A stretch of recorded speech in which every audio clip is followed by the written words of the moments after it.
bonsoir. Je suis votre serviteur, votre frère, dans le Seigneur, Chartin d'Angracias, appelé le Samak. Alors, nous allons poursuivre notre deuxième épisode.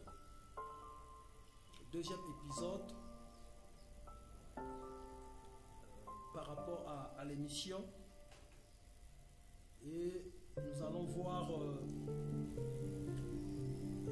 un thème qui s'intitule Un seul évangile,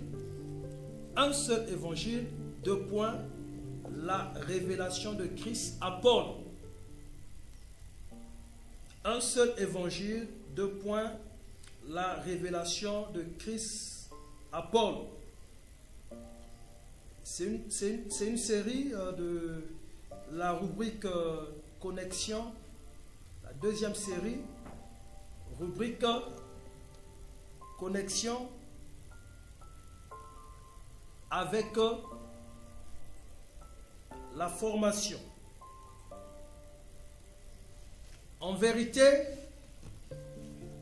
l'Église n'a qu'un seul message à prêcher. C'est ça la vérité.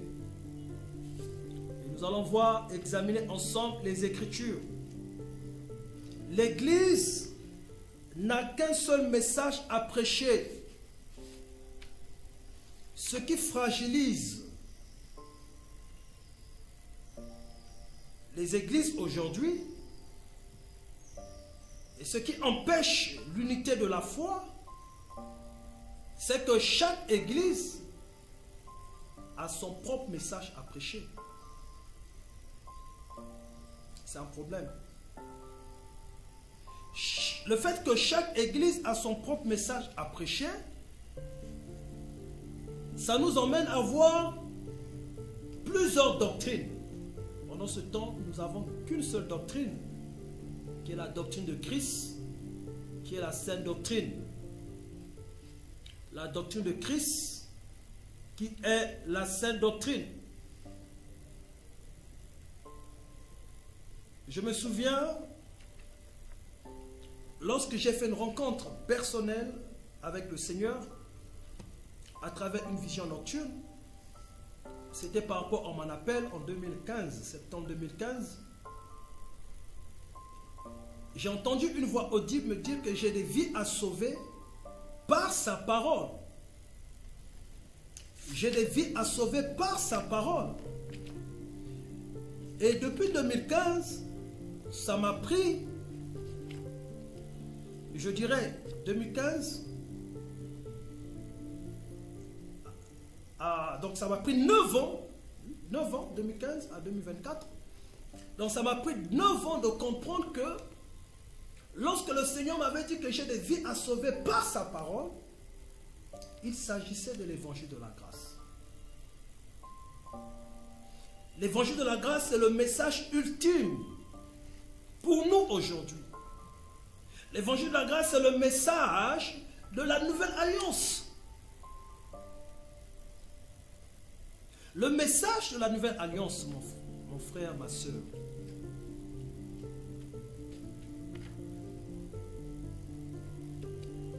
Les gens pensent que, ou certains croient, lorsque Dieu t'appelle, il te donne un message à toi à prêcher. Nous sommes tous appelés à prêcher l'évangile de Christ.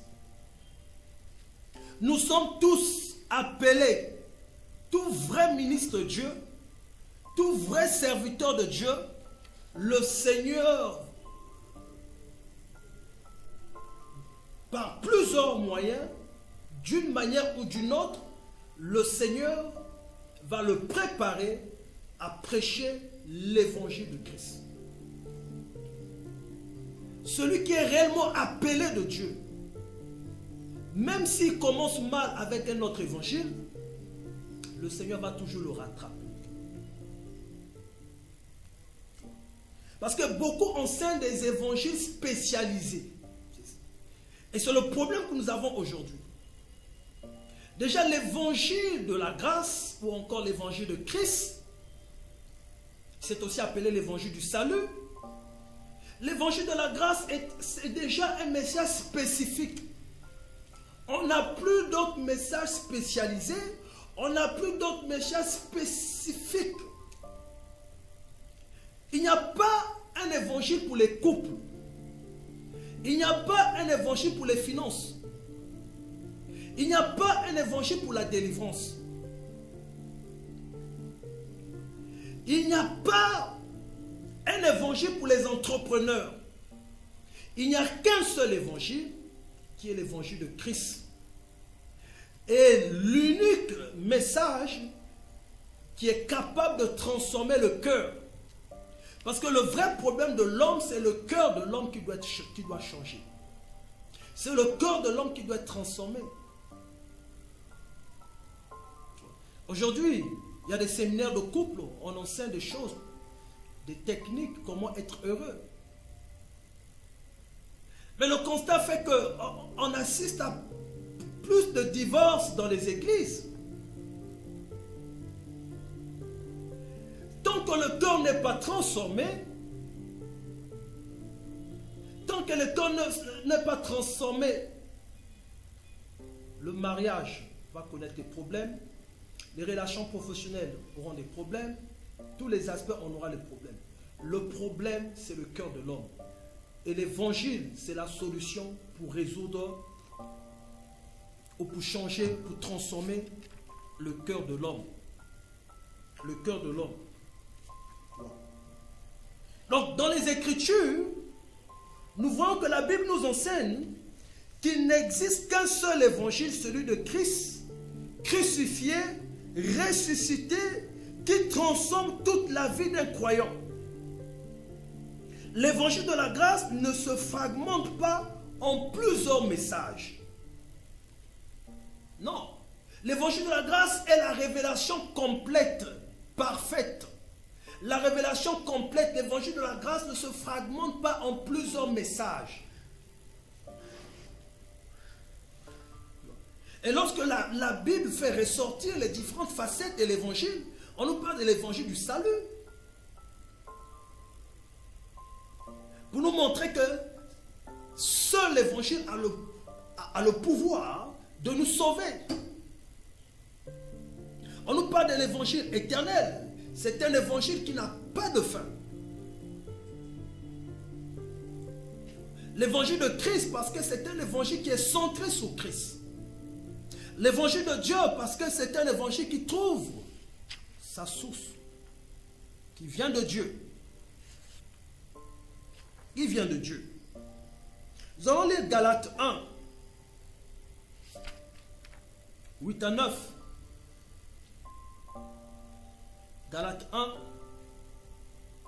8 à 9. S'il te plaît, je te prie, ensemble avec moi, d'ouvrir ta Bible. Et nous allons faire la lecture ensemble. Au nom de notre Seigneur Jésus-Christ, le ressuscité. Galates 1, 8 à 9. Galates 1, 8 à 9. Mais si quelqu'un, la Bible dit, commençons verset 6. Je m'étonne que vous détourniez si vite de celui qui vous appelait par la grâce de Christ pour passer à un autre évangile. Par un autre évangile. Par un autre évangile. Ce n'est pas qu'il y ait un autre évangile, mais il y a des gens qui vous troublent et qui veulent déformer l'évangile de Christ. C'est le problème qu'a connu l'église de Galate. Ça veut dire qu'il y a un évangile troublant. Il y a un évangile troublant. Et ce que l'église de Galate a connu, nous sommes en train de vivre ces choses aujourd'hui. Les chrétiens de la Galatie, ils avaient reçu l'évangile pur. Ils avaient reçu l'évangile de Christ. Mais après, il y a eu des judaïsants qui qui sont venus avec un autre message, qui n'était pas l'évangile de Christ, qui n'était pas l'évangile de la grâce.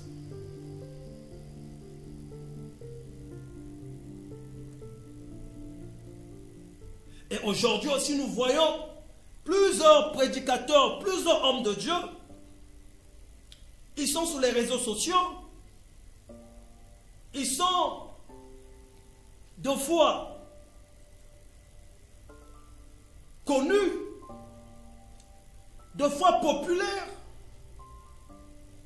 Mais malheureusement, quand nous examinons le message qu'ils prêchent, ils prêchent un autre évangile, qui n'est pas l'évangile de Christ. Mais si quelqu'un, même nous, ou même un ange du ciel, vous annonce un évangile différent de celui que nous avons prêché. Donc si quelqu'un, Paul dit aux Galates, si quelqu'un vous annonce un autre évangile qui est différent de celui que nous avons prêché, même si c'est un ange, même si c'est moi, Paul, qu'il soit maudit. Notre version dit qu'il soit anathème. Je suis en train de lire avec la version Second 21. J'ai aussi la version français courant avec moi. Donc nous voyons ici l'apôtre Paul met en garde contre les évangiles alternatifs. Aujourd'hui aussi, nous avons les évangiles alternatifs. Cela signifie que l'Église ne doit prêcher qu'un seul message. L'évangile qui a été révélé à Paul, qui est l'évangile de la grâce. L'Église n'a qu'un seul message à prêcher. Si tous les hommes de Dieu peuvent comprendre que l'évangile a un seul message à prêcher, nous n'allons plus assister à des divisions. Aujourd'hui, il est difficile que les églises se mettent ensemble. Tant que les églises ne prêchent pas un seul message, l'église ne peut pas être unie. Aujourd'hui, ce sont certaines activités, certains événements qui réunissent les églises locales, qui réunissent les églises assemblées.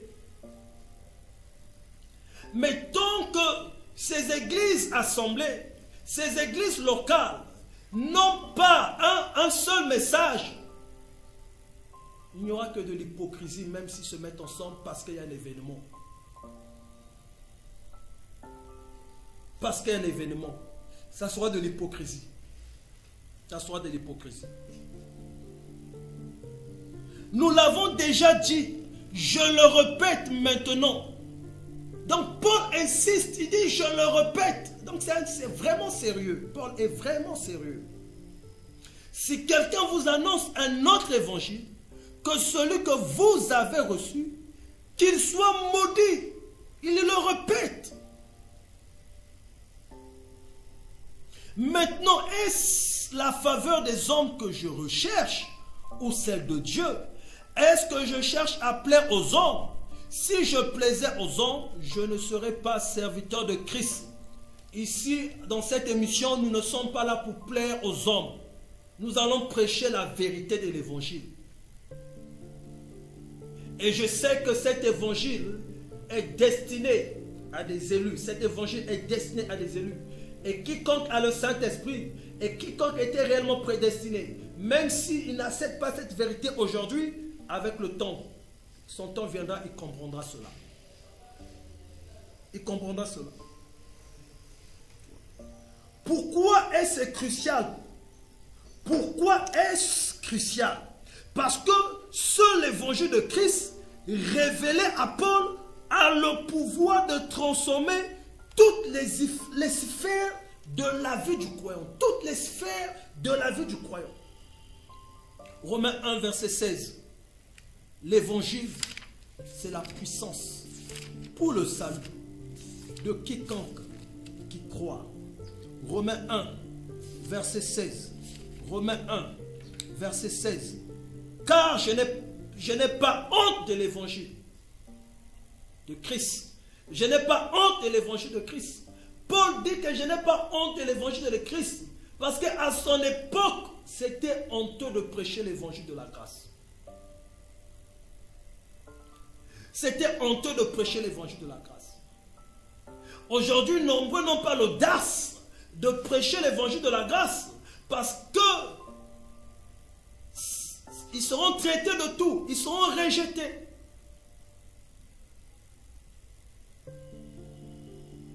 Rejetés, traités de tout. Il dit, je n'ai pas honte.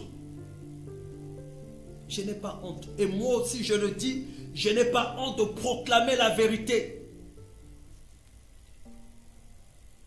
Aussi longtemps, jusqu'à mon dernier souffle, je veux prêcher la vérité de l'évangile.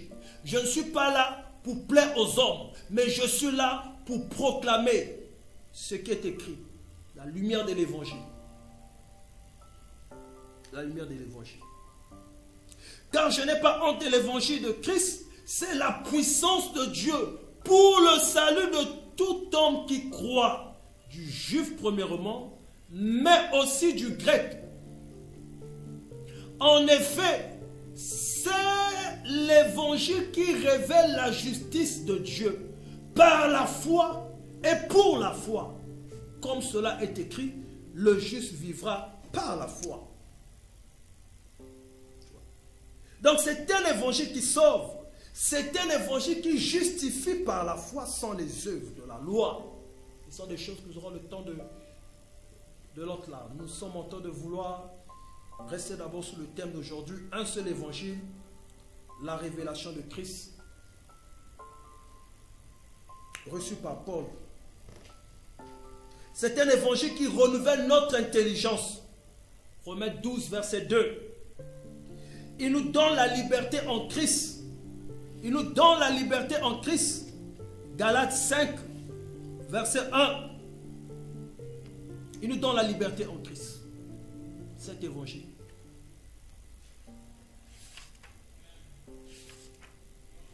Que le Seigneur te fasse du bien. Toi qui écoutes cet enseignement, que le Seigneur te fasse du bien. C'est pour la liberté que Christ nous a franchis. Demeurez donc fermes et ne vous mettez pas de nouveau sous le joug de l'esclavage. Sous le joug de l'esclavage. Ne vous mettez pas à nouveau. Donc le Seigneur les a délivrés de la loi. Le Seigneur l'a délivré du joug de l'esclavage. Mais les enseignements qu'ils recevaient de judaïsants, des faux docteurs, cherchaient à les ramener encore dans la loi. Et aujourd'hui, plusieurs messages qui sont prêchés aujourd'hui et en train de ramener les gens dans la loi. Christ a mis fin à la loi, à la croix, mais la religion, les enseignements de la religion aujourd'hui, en train de ramener la loi à notre époque. Aujourd'hui, beaucoup de prédicateurs, ils cherchent des termes pour attirer le public. Des messages spécifiques sur le mariage, le message spécifique sur les finances, sur la guérison.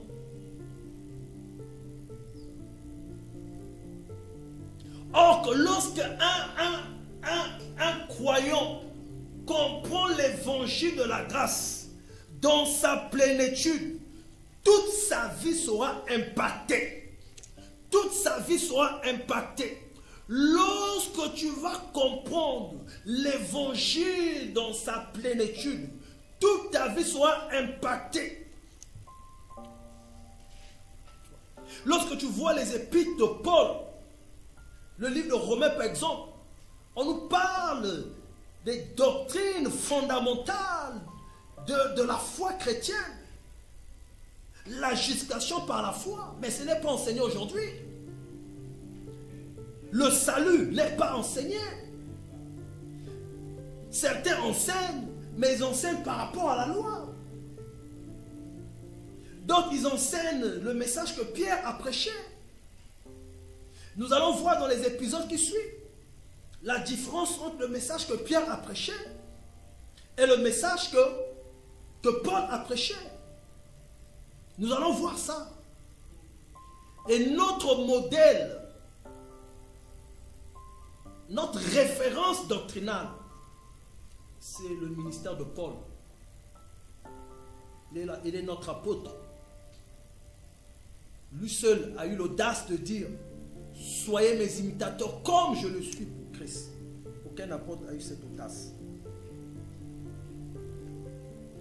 Aucun apôtre a eu cette audace. Donc Paul est la référence doctrinale et non Pierre. Galates 2, 7 à 8. Galates 2, 7 à 8. Galates 2, 7 à 8. Il est écrit: au contraire, ils ont vu que l'évangile m'avait été confié pour les incirconcis, comme à Pierre pour les circoncis. Car celui qui a fait de Pierre l'apôtre de circoncis a aussi fait de moi l'apôtre de païen. L'apôtre de païen.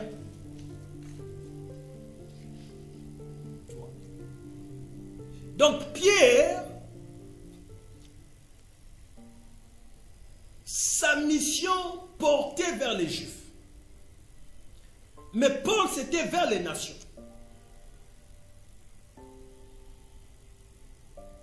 Donc en conclusion, l'Église doit revenir à l'unique évangile. À l'unique évangile. L'unique évangile qui est l'évangile de Christ révélé à Paul. Un seul évangile, un seul message à prêcher, un seul fondement doctrinal.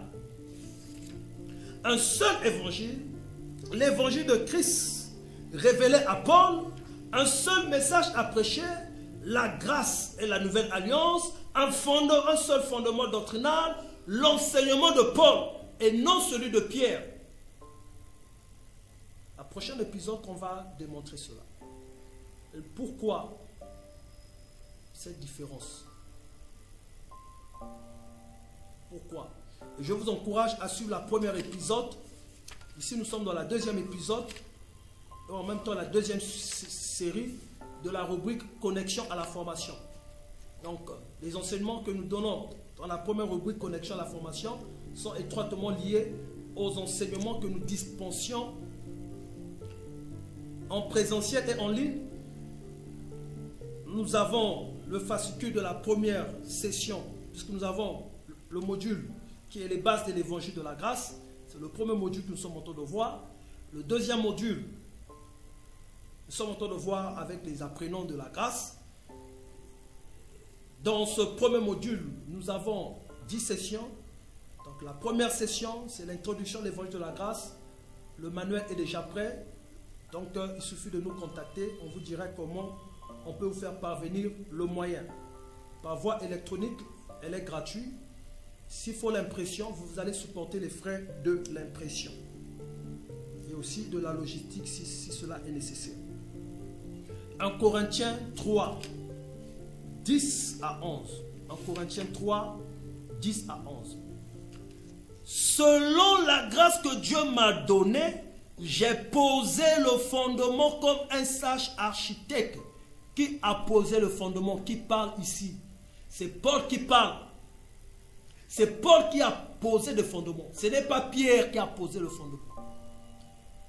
Et nous avons vu démontré dans le premier épisode, nous avons démontré que c'est Paul qui a reçu la révélation complète du salut.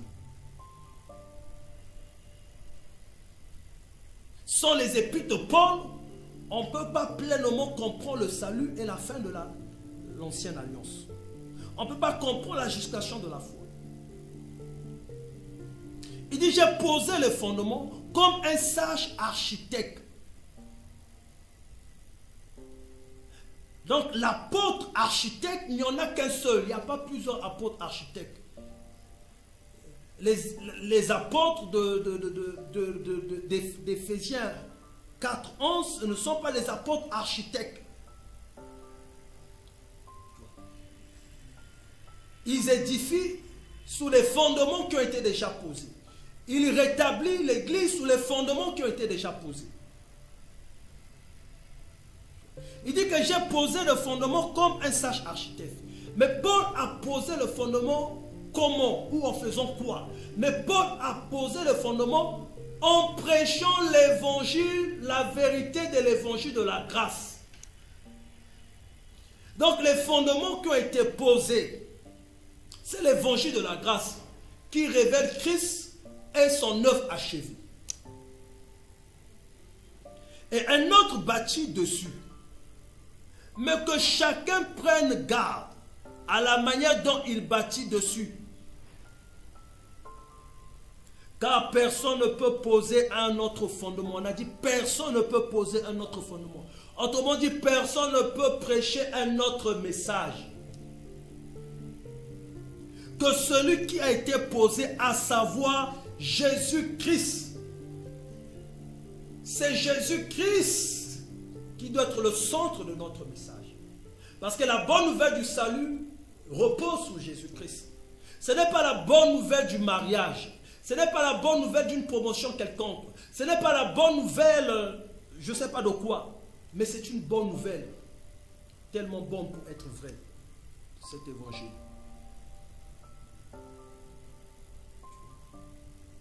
Que l'on bâtisse sous ce fondement avec de l'or, de l'argent, de pierre, de précieux, du bois, du foin. Ici on parle de la qualité.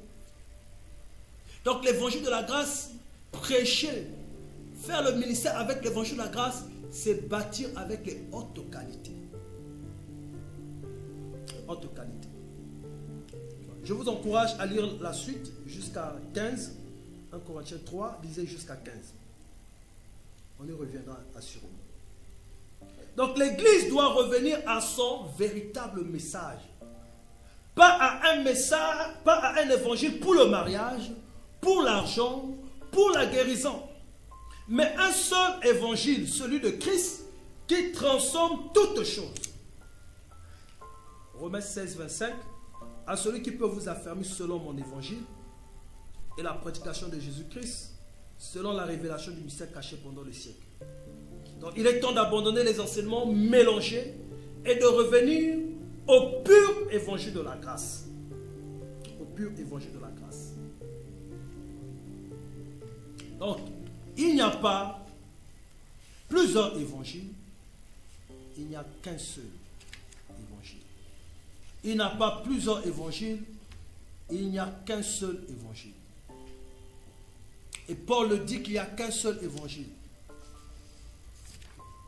Paul le dit clairement, il n'y a qu'un seul évangile. 2 Corinthiens 11 à partir du verset 4. En effet, si quelqu'un vient vous prêcher un autre Jésus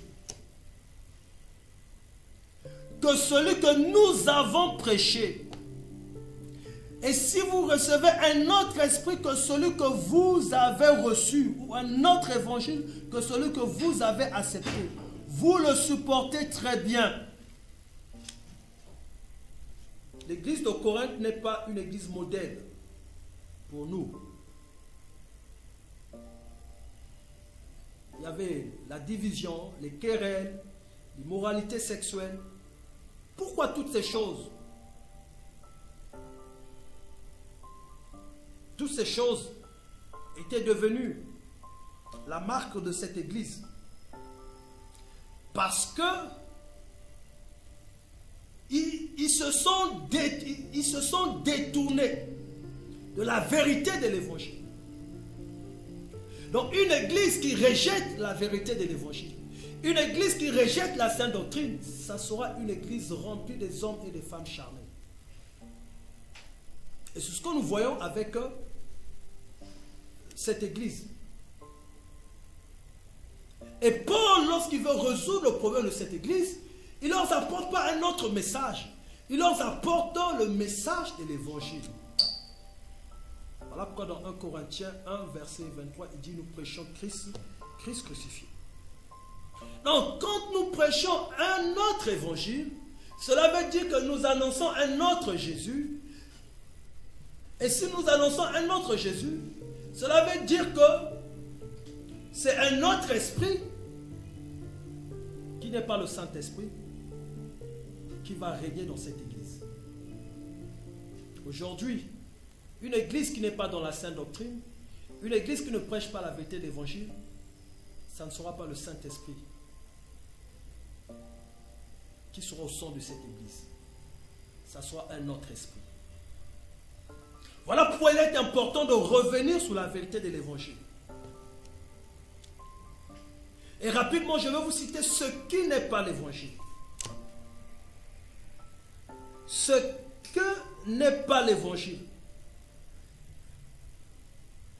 L'évangile, ce n'est pas dire aux gens, mets ta vie en ordre pour éviter l'enfer. L'évangile, ce n'est pas une leçon de morale. Mais l'évangile, c'est la révélation du salut par la grâce seule. Non par les œuvres. Non par les œuvres.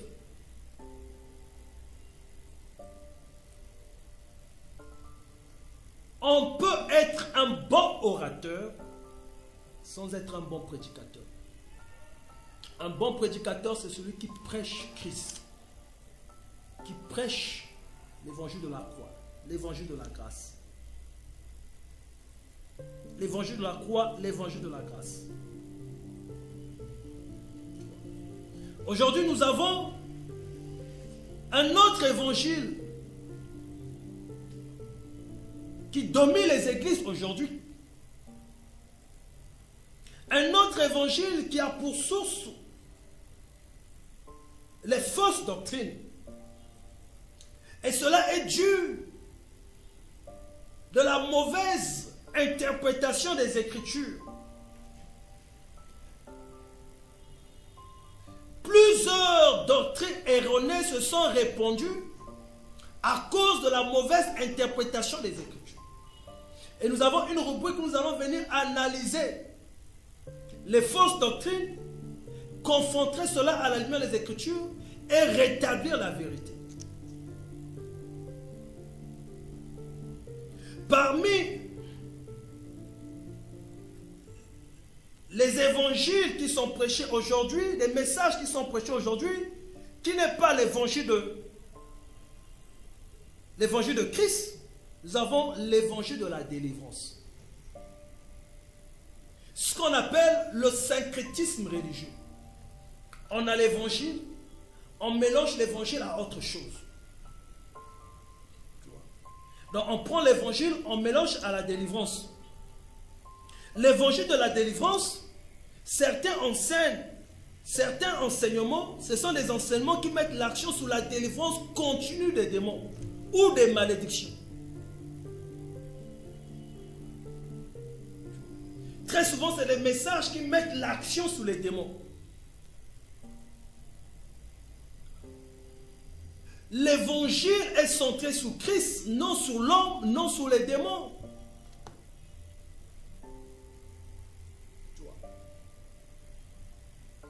Le salut est complet et définitif, obtenu par Jésus-Christ, en Jésus-Christ à la croix. Et ce type de message, ça rend les gens dépendants des hommes de Dieu. Ça les entraîne dans des pratiques spirituelles humaines, plutôt qu'à la foi en Jésus-Christ. L'évangile de la délivrance.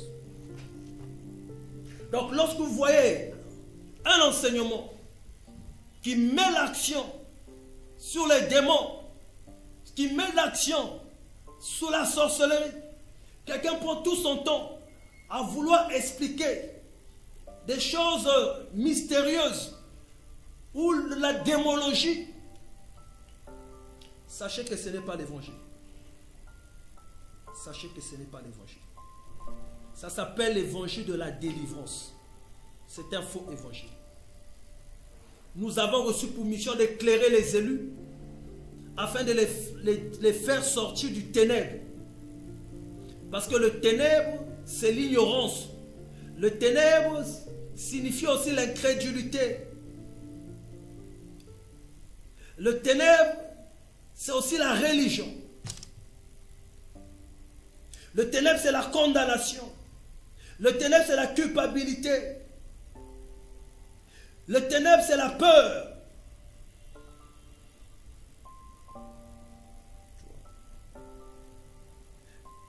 L'évangile de la délivrance. L'action sur les malédictions. Ça met l'action sur les malédictions. Ça met l'action sur les démons. Et ça pousse les hommes à chercher tous les jours la délivrance. Et tu vas voir quelqu'un toute sa vie jusqu'à ce qu'il va mourir. Il sera là seulement comme un esclave. Il fait que maigrir. Il fait que maigrir. Il n'a pas la paix. Parce qu'il est là à chercher la délivrance.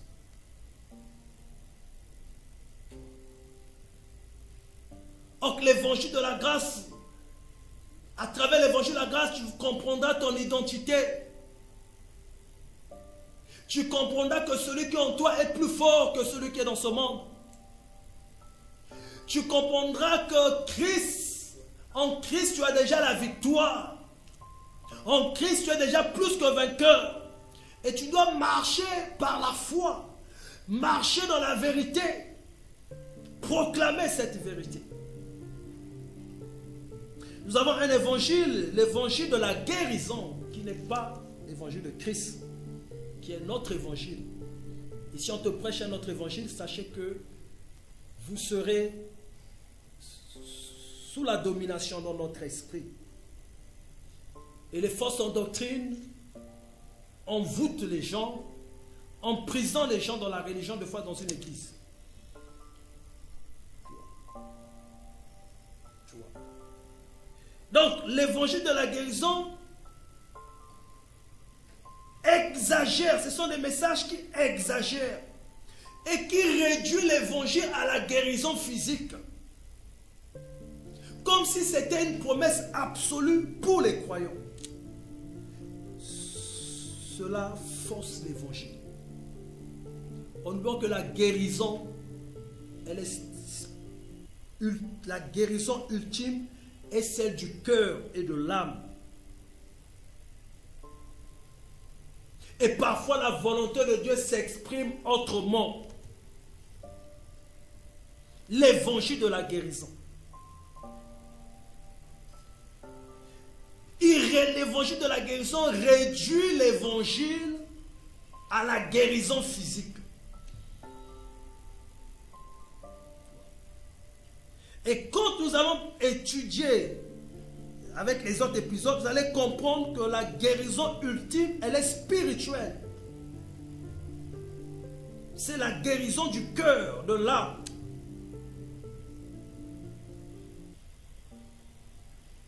De l'âme.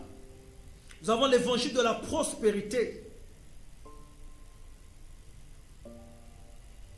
qui prétendent que le salut et la bénédiction divine sont synonymes de richesse matérielle. Quand quelqu'un est prospère financièrement, ça veut dire qu'il est béni. C'est un faux évangile. La prospérité financière, même le païen, tout le monde peut être prospère financièrement. Donc l'évangile de la prospérité, c'est un évangile qui enseigne que tout enfant de Dieu doit être prospère ou riche financièrement. Nous disons que tout enfant de Dieu peut être riche, mais non tout enfant de Dieu doit être. Donc c'est l'évangile de la prospérité obligatoire. Il déforme le message de l'évangile en l'associant à une quête de biens matériels. Donc je donne à Dieu pour recevoir. Je donne à Dieu pour être élevé. Je donne à Dieu pour être béni. Ça, c'est l'évangile de la prospérité. Nous donnons à Dieu parce qu'il nous a aimé le premier. Nous donnons à Dieu par amour. Par amour. Par amour. Un enfant, quand il va commencer à travailler, il donnera à ses parents, pas parce qu'il attend quelque chose de ses parents. Il donnera par amour. Par amour. Donc c'est très important de comprendre ces choses. C'est Très important de comprendre ces choses. S'il vous plaît, notez ces choses. Notez bien ces choses. Notez bien ces choses. Et nous avons l'évangile de la sanctification par les œuvres. Certains vous prêchent l'évangile par l'évangile de la sanctification par les œuvres. C'est un évangile qui enseigne que la sanctification est obtenue par des efforts humains ou par des rituels religieux, au lieu de comprendre qu'elle est le fruit du salut, un processus qui découle de la transformation intérieure par l'Esprit Saint. L'évangile de la sanctification par les œuvres. Ça va vous aider à discerner l'évangile, à discerner ce qui est faux, ce qui est vrai.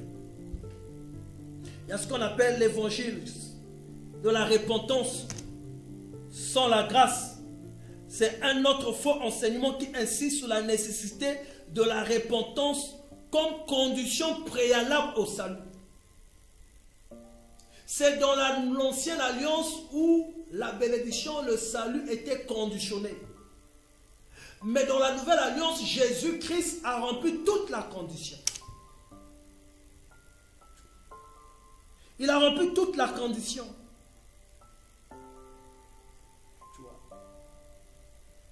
Donc la repentance n'est pas mon effort.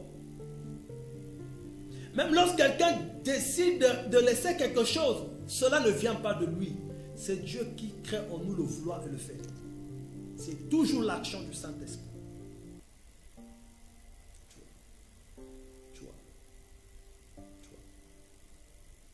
Donc la repentance est un don de la grâce. Ce n'est pas la part de l'homme. Parce qu'à la base, c'est le Dieu par son Esprit Saint qui crée en l'homme la volonté d'abandonner quelque chose. Parce que humainement, l'homme ne peut pas abandonner le mal. Nous parlons du mal et non du péché ici, dans la grâce. Nous allons expliquer cela. Nous allons expliquer cela. Nous allons une session pour ça. Donc, ne vous inquiétez pas. Nous avons les doctrines des démons et les doctrines des hommes. Les doctrines des démons et les doctrines des hommes. Les doctrines des démons et les doctrines des hommes sont des enseignements erronés qui détournent les croyants de la vérité de l'évangile. Tout enseignement qui détourne les croyants de la vérité de l'évangile est soit une doctrine des démons ou une doctrine des hommes.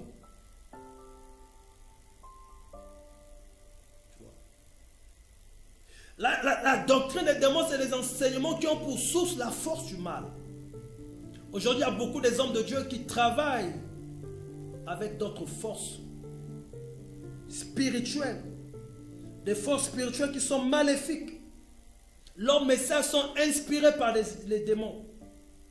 De la même manière qu'il y a des chantres, des musiciens qui sont inspirés par des démons. J'ai eu à l'époque, j'ai eu à délivrer un jeune qui voulait aller loin dans la musique.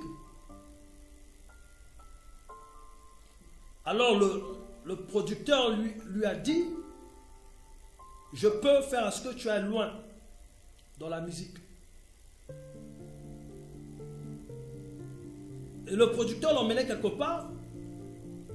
Il enlevait sa bague sur son doigt et le bras droit avait, mettons, le sang. Et il a demandé au monsieur de sucer son bras. Il dit, quand tu vas sucer ton bras, tu vois que tu auras les inspirations, les chants viendront. Donc il y a des hommes de Dieu qui sont inspirés par des démons, qui sont utilisés par des esprits qui ne viennent pas de Dieu. C'est pourquoi Paul le dit, les faux enseignements ou les fausses doctrines envoûtent. Lorsque vous écoutez plus les enseignements qui ne viennent pas de la sainte doctrine, vous risquerez d'être un prisonnier de ces enseignements. Vous aurez du mal à laisser ces enseignements. Parce que vous êtes ensorcelés.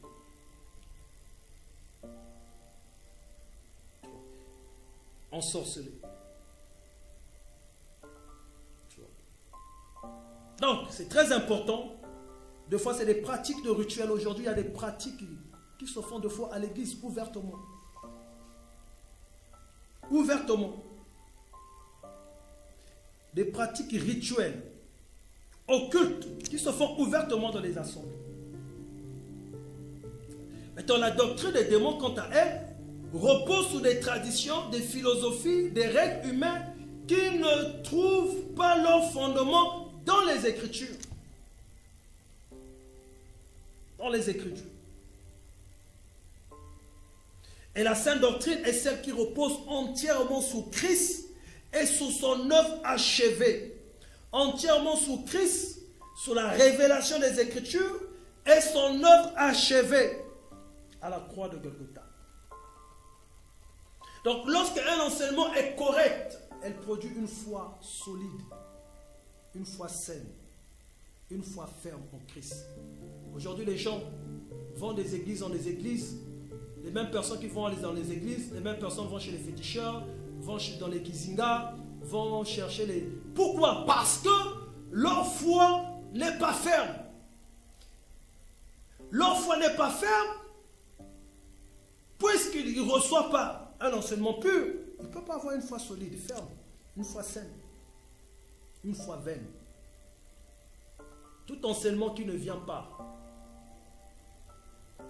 de la sainte doctrine ou de l'évangile pur, révélé par Paul, qui n'a pas pour fondement cela, ne produira en vous une foi qui est soit religieuse, une foi, disons en un mot, une foi vaine. Alors, quelle est l'importance de la sainte doctrine? La sainte doctrine, les enseignements, tout ce que nous allons faire ici, repose sur la sainte doctrine. Tous les enseignements de la rubrique de la formation et des autres rubriques reposent sur la sainte doctrine. Parce que seule la sainte doctrine conduit à une foi saine. Si la doctrine est mauvaise, tout sera mauvais. Ta vie de prière sera mauvaise. Ta vie de méditation sera mauvaise. Si ta doctrine est mauvaise, aujourd'hui, nous assistons, aujourd'hui, la musique dite chrétienne aujourd'hui ressemble à la musique profane. Tout ça, c'est des enseignements. Puisqu'on prêche beaucoup de gens sur le matériel, les chantres aussi, quand ils vont chanter, ils vont vouloir montrer aussi le matériel.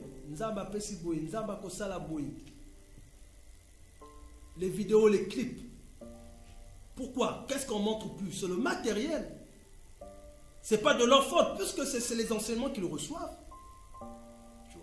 C'est les enseignements qu'ils reçoivent. Donc les enseignements que nous recevons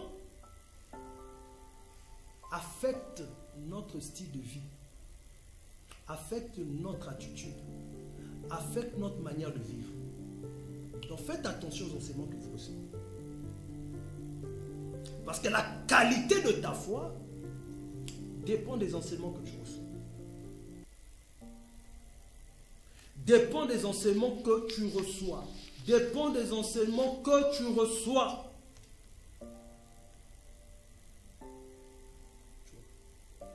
Donc voilà pourquoi il est essentiel d'adhérer à la doctrine biblique et la doctrine de Christ, qui est centrée sur la personne de Jésus, son œuvre à la croix. C'est très important. Centré sur la vérité de l'évangile de la grâce. La sainte doctrine est la base qui permet de bâtir une foi solide, une vie chrétienne conforme à la volonté de Dieu. Donc il est important de discerner les faux enseignements et de rejeter tout ce qui ne s'appuie pas sur Christ et sa parole. Et sa parole. Et sa parole. C'est très important. C'est très important. Donc, nous allons nous arrêter là. Le prochain épisode Nous allons voir les 4 niveaux de la connaissance biblique et leur destinataire. Parce que il y a 4 niveaux de la connaissance de la Bible. On va voir, il y a des gens qui prêchent avec le premier niveau de la connaissance, le deuxième niveau. Je pense qu'avant ça, nous allons voir la différence entre l'évangile de la grâce et la religion. C'est ce que nous allons voir. Et il y a d'autres rubriques qui vont suivre. En tout cas, je bénis le Seigneur pour vous qui aura l'occasion de suivre cette émission. Et je vous encourage à être attaché à la sainte doctrine, à être attaché à la vérité de l'évangile. Ne soyez pas des fanatistes de l'Église. Ne soyez pas des fanatistes d'un nom de Dieu. Soyez du côté de la vérité. Merci beaucoup. Et que le Seigneur soit avec vous, comme il a toujours été avec vous. Au nom de Jésus-Christ, merci. Père, merci encore pour ta grâce. Père, merci pour tout ce que tu as